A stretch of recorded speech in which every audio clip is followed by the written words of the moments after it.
حضرت خالد بن ولید رضی اللہ عنہ کا واقعہ۔ قسط نمبر 4۔ خالد کو یہ اطمینان ضرور تھا کہ اس کے باپ نے محمد صلی اللہ علیہ وسلم کے خلاف ایسی کوئی گھٹیا حرکت نہیں کی تھی۔ وہ 2 مرتبہ قریش کے 3-4 سرداروں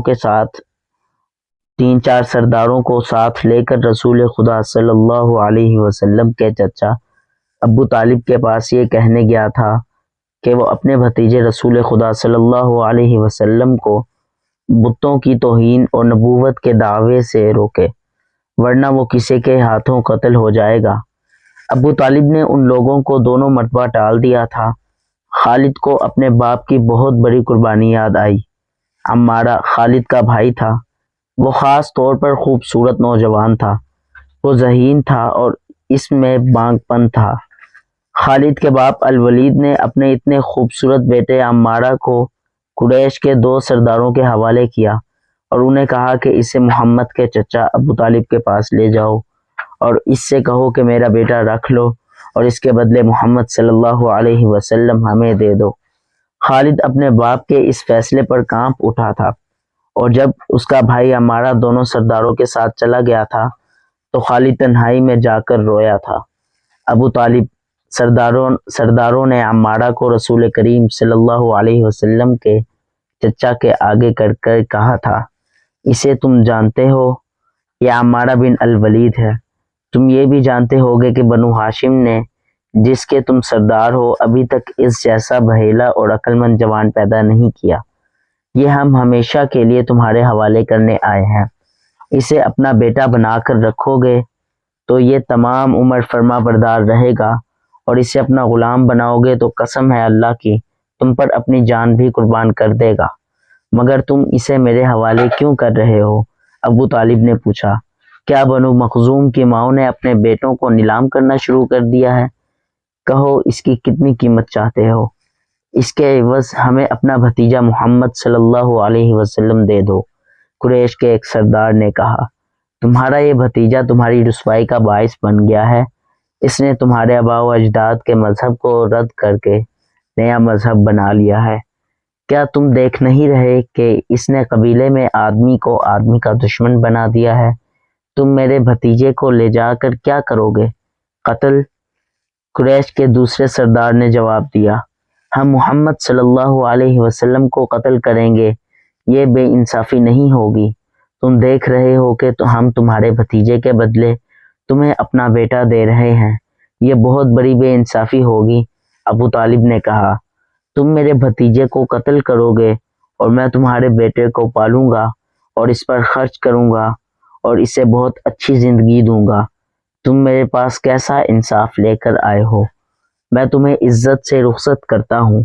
خالد نے جب اپنے بھائی کو اپنے سرداروں کے ساتھ واپس آتے دیکھا اور سرداروں سے سنا کہ ابو طالب نے یہ سودا قبول نہیں کیا تو خالد کو دلی مسرت ہوئی تھی۔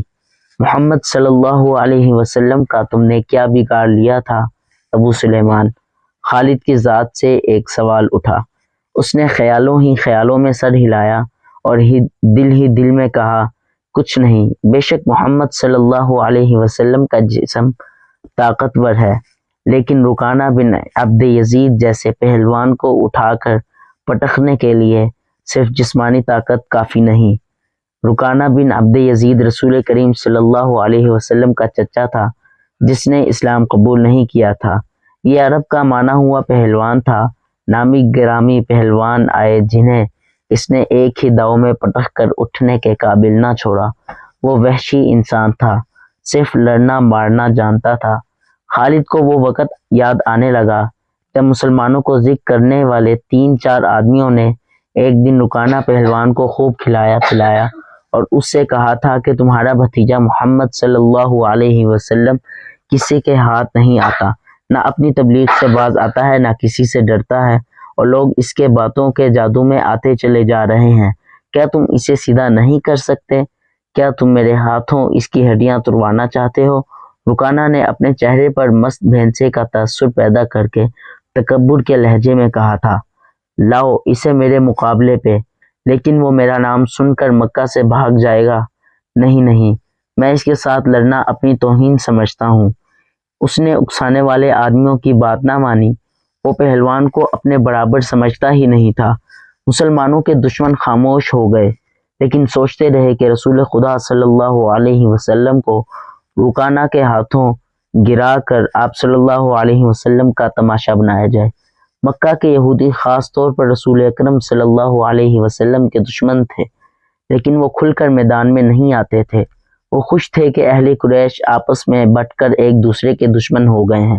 انہیں پتہ چل گیا تھا کہ قریش کے کچھ آدمیوں نے رکانہ پہلوان کو اکسایا ہے کہ وہ رسول خدا صلی اللہ علیہ وسلم کو کشتی کے لیے للکارے، لیکن وہ نہیں مان رہا تھا۔